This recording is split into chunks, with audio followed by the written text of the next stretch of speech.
And we are back. Welcome to my preview and predictions for the penultimate day of the European qualifiers for the World Cup in this international break. What a day it was for us yesterday. A perfect 6 out of 6 for my previews and predictions yesterday, which means for Friday and Saturday, we are 15 out of 16 predictions correct. So if that's not worth a like on this video, I don't know what is. If you want to see my preview and predictions for today's matches, you can do so by clicking the link available at the top of your screen right now. And once again, you have 24 hours to get your community predictions in for tomorrow's matches, the final video of the international break. Link to that, once again, will be available in the description and in the pinned comment of this video. And if you didn't do so when I asked you about 10 seconds ago, please do consider dropping a like on this video, sharing it with a friend, subscribe to the channel if you're new around here with notifications turned on, because even after this international break, we'll be diving back into Premier League, La Liga, and then the launch of Champions League, Europa League, and Europa Conference League for a brand new season coming up for you this month. And of course, if you want to gain access to even more previews and predictions on this channel, you can do so by clicking the join button at the bottom of your screen right now to become a member of the channel. Right then, for Monday's fixtures, we have got 7 games for you. They're coming from groups B, C, I, and L. And without any further ado, let's just get straight into it. Our opening game for the day will be Kosovo taking on Sweden. For Kosovo, they went down 4-0 in Switzerland the other day, with all 4 goals coming in the first half for them. For Sweden, it's just, oh dear, Robin Olsen. Oh dear, oh dear, oh dear, Robin Olsen. If you've not seen Slovenia's first goal of that match, it is one of those absolute goalkeeping howlers where a relatively tame shot has gone straight at the goalkeeper and it has just gone straight through him. An absolutely horror moment for the goalkeeper. They then did go ahead once again, Sweden, making it 2-1 before a last-minute equaliser for Slovenia, which, to be fair, Olsen could do nothing about. So coming into this, neither side is going to be feeling particularly good about themselves, but I don't think Kosovo are going to be feeling that great. Like we've already said, all 4 goals from Switzerland coming in the first half.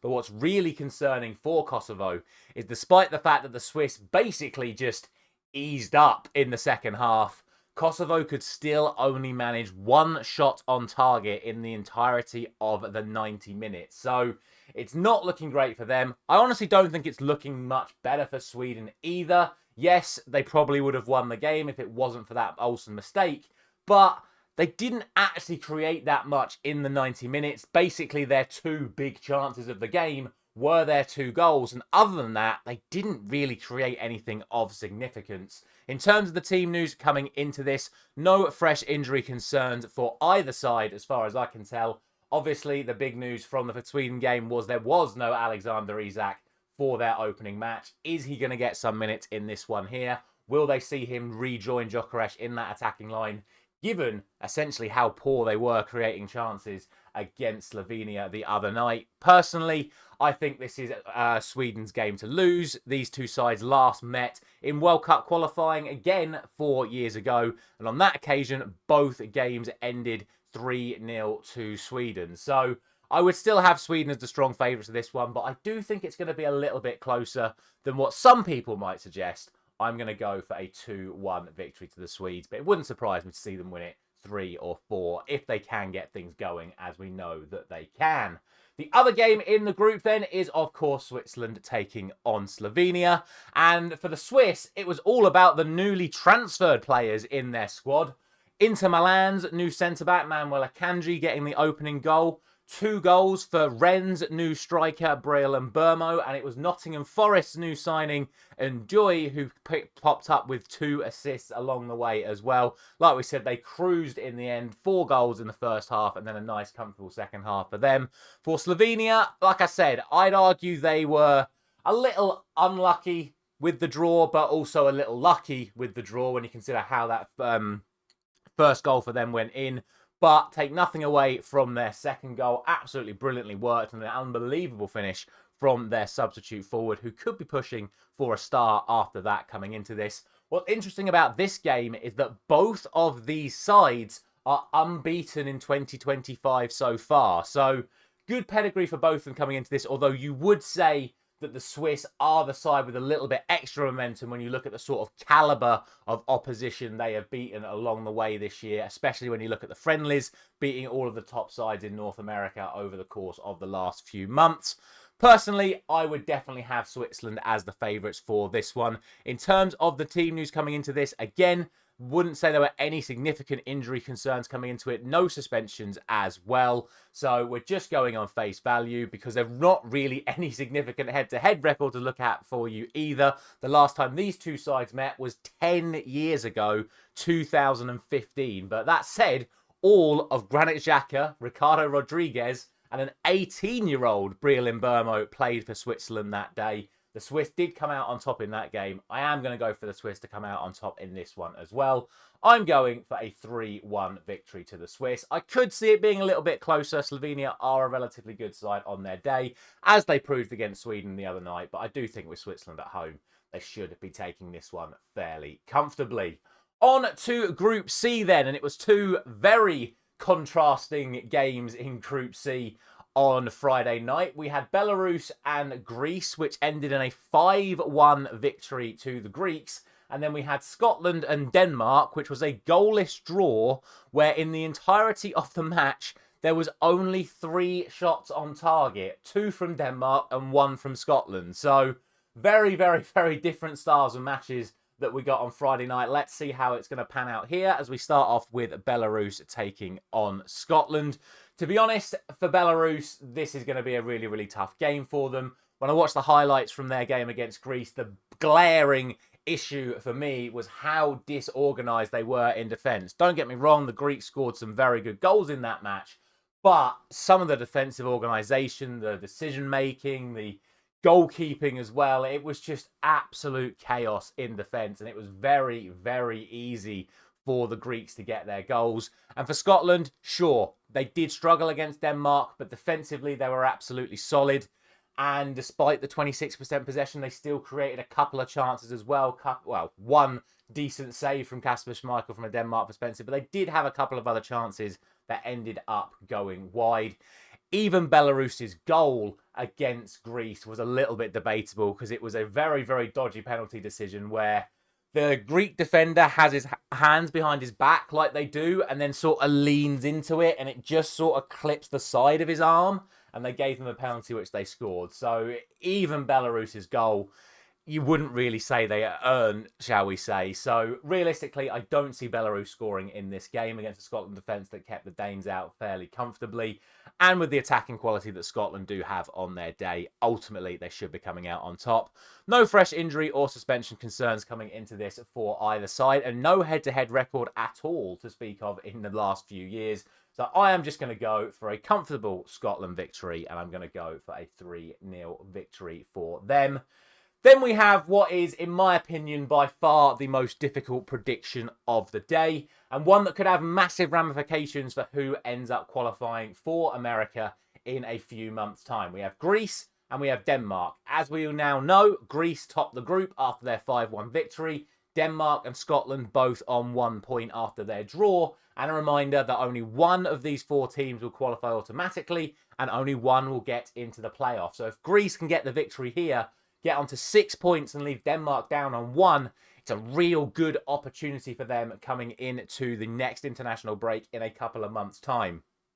Obviously, they played fantastically against Belarus, as we mentioned, scored some really good goals, despite some of it being from Belarus defending. For Denmark, again, like we've already said, they didn't look particularly great, didn't create a lot of chances, only 2 shots on goal. And now they're coming up against a Greece side that are absolutely flying at the moment. Let's not forget, they got promoted to League A of the Nations League by beating Scotland, no less, in the playoffs a few months ago. So they are going to be full of confidence coming into this game. In terms of the team news, yet again, I can't see any issues with the Greek lineup. What I would say about Denmark is that Rasmus Højlund was not utilised for more than 10 minutes against Scotland the other day. So we could potentially see him come into the starting lineup as one of their main players who can score goals on his day. Maybe a couple of other players rotated for Denmark, given how poor they were, in my opinion, shall we say, against Scotland. The interesting thing I will say about this fixture, which is why my actual result may surprise a few of you. Greece have been on this unbelievable run over the last 12 months, but in the big matches, they've actually won them away from home and struggled at home. Remember, they won at Wembley, they won at Hampden, but they lost to Scotland and England at home in those Nations League matches. It's the home form that has been letting them down. So even though I would say right here, right now, that Greece are the favourites for this match, I'm actually going to go for a 2-2 draw purely because their home form in these big matches has let them down over the last few months. We shall see. I do think Greece should be considered the favourites, but I am just going to be a little bit more cautious and go for that draw, and I'm going to go for a 2-2 in that game. On to Group I next, and Group I, for some reason, is being split up over 2 nights. The first game's being played today, or first game's being played tomorrow, and then the second game's being played on Tuesday. But the opening game of this group for this week is Israel against Italy, and it is an absolutely massive game once again in the context of qualifying for America in a few months' time. Coming into this, Israel are second in the group. They have won 3 out of 4 matches, their only loss coming to Norway. For Italy, they are third in the group with 2 wins from 3 matches, with their loss only coming to Norway. A reminder, yet again, only one team goes through, one team goes to the playoffs, and both of these sides still need to play Norway again. So this match is huge in the context of who is going to make it through to the next round. This game, of course, being played in Hungary due to the ongoing conflicts in the region of Israel as things stand. I don't get into that sort of stuff on this channel, but that is just a reminder for you that even though Israel are classed as the home team for this match will not actually be played in front of their home fans. Coming into it, they are off the back of a fantastic win, winning 4-0 away in Moldova. For Italy, a 5-0 victory at home over Estonia. So both sides coming into this on some real positive form. In terms of the team news, I would expect Israel to basically name the exact same lineup. They tend to play this 5-4-1, where they do tend to have the wing-backs almost overlap the midfield and make it a 6 at times. It's a really interesting formation they tend to deploy. For Italy, again, I wouldn't expect many changes to their lineup. No injury concerns as far as I could tell. But Raspadori coming on for Zaccagni, I can never say his name properly. He came on the other day and got 2 goals and an assist from the bench in 20 minutes. So I would be surprised if he doesn't start the game in regards to this one. No injuries or suspension concerns for either side, but like I say, we could see a couple of changes to the lineup coming into this. The last time these sides met was in the Nations League just last year. Italy won 4-1 in the home game, and they won 2-0 away in Hungary to Israel last year as well. So I would definitely have Italy as the favourites for this one. They looked really good under Gattuso the other day. And even though I do think Israel have a good chance, I would expect Italy to come out with the result here. I'm going for a 3-1 victory to the Italians, which leads our final group of the day, which is Group L, starting off with Croatia and Montenegro, who, to be honest, I think both sides will feel like they should have done a little bit better in their matches on Friday night. Croatia could only manage a 1-0 victory away to Faroe Islands in what was a relatively poor game all round. For Montenegro, nothing poor about the match itself. If anything, it was the most chaotic match of the entire international break so far. No less than 42 shots between them and the Czechs on Friday night. 15 of those shots on target, but they were more in favour of the Czechs rather than Montenegro, and it ended up being a 2-0 victory for Czechia on the night. Bizarrely, despite there being 42 shots in the match, it was the first shot of the game that went in, and it was the last shot of the game that went in. So it was a chaotic game all round. Montenegro certainly missed their own chances in that match. There was an incredible long-range shot that hit the bar as well. Just wasn't their night, but ultimately they were kind of dominated in terms of those chances. And now they're travelling away to a Croatia side who are a very, very strong side on their day and have the likes of Modric and Perisic to call upon after they didn't start against Faroe Islands the other night. I would expect there to be a little bit of rotation from Croatia, get their superstar players back in the lineup for this one. For Montenegro, they are going to be without Jankovic. He picked up his second yellow card of the tournament against the Czechs on Friday night. Wouldn't expect any other changes from them coming into this. Ultimately, this is Croatia's game to lose. No previous head-to-head record between these sides yet. Obviously, they've still got to play each other again at a later point in this tournament. I'm going for a Croatia victory here. Realistically, should not be any drama for them at all. I'm going for a 3-0 victory to them. And then finally, it's one of the games that we live for. It is Gibraltar taking on Faroe Islands. What an unbelievable fixture we have got for you here. Whilst the Faroes were losing 1-0 to Croatia the other night, Gibraltar were playing a friendly against Albania, where they also lost 1-0. So both sides coming into this off the back of 1-0 defeats. However, sadly for Gibraltar, it means that they have now lost 5 games in a row. But further to that, it should be noted that they did put up a relatively good fight in their last competitive match, which was the reverse of this fixture in Faroe Islands a couple of months ago. It was a 2-1 victory for Faroes on that occasion. Gibraltar went 1-0 ahead, and they defended as valiantly as they could, but ultimately it wasn't enough, with Johansson picking up a late winner for Faroe Islands on that day. That said, though, outside of the goal that they scored, Gibraltar didn't really create anything in the match. 27% possession for them it was on that day. 5 shots, but only the goal being on target, whereas Faroes created 22 opportunities in that match. So even though the scoreline last time out would suggest that Gibraltar put up a decent resistance, you would still say Faroes dominated. You would still say, coming into this reverse fixture, that Faroes are going to be the favourites coming into this. And furthermore, there is going to be a suspension for Gibraltar as well, with Bent picking up his second yellow card against Faroes last time out. Faroes are going to have their own player suspended, though, as unbelievably, by the way, the guy's name is Faroe. He is going to be suspended after picking up his second yellow card against Croatia. So Faroe is going to be missing for the Faroe Islands, and Bent is going to be missing for Gibraltar coming into this. It should also be noted that, as we just said, Faroes lost 1-0 to Croatia when they played them the other day. Gibraltar lost 7-0 to Croatia when they played them a couple of months ago. Ultimately, I do think Gibraltar have a chance, but in my opinion, it is Faroe Islands' game to lose. And I think that 2-1 scoreline that we saw last time fits just about right for this one once again. But that is what I think. As always, let me know your thoughts down in the comment section below. And if you hadn't got involved in the community predictions for today's video, I'm going to show you right now what all of you guys think is going to happen in tomorrow's matches. And to be honest, the vast majority of you do agree with me. The standout one is, of course, Greece and Denmark, where 52% of you do think Greece are going to continue their good run of form with victory over Denmark, but 33% of you do think Denmark are going to go to Greece and get the win.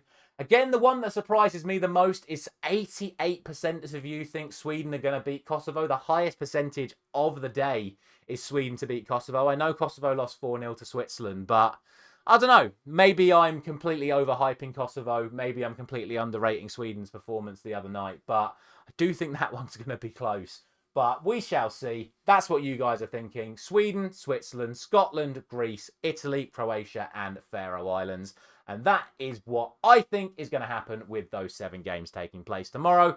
As always, a massive thank you very much for watching. One more video of the international break for you to come tomorrow morning. So a massive thank you very much for watching once again, and I'll see you there.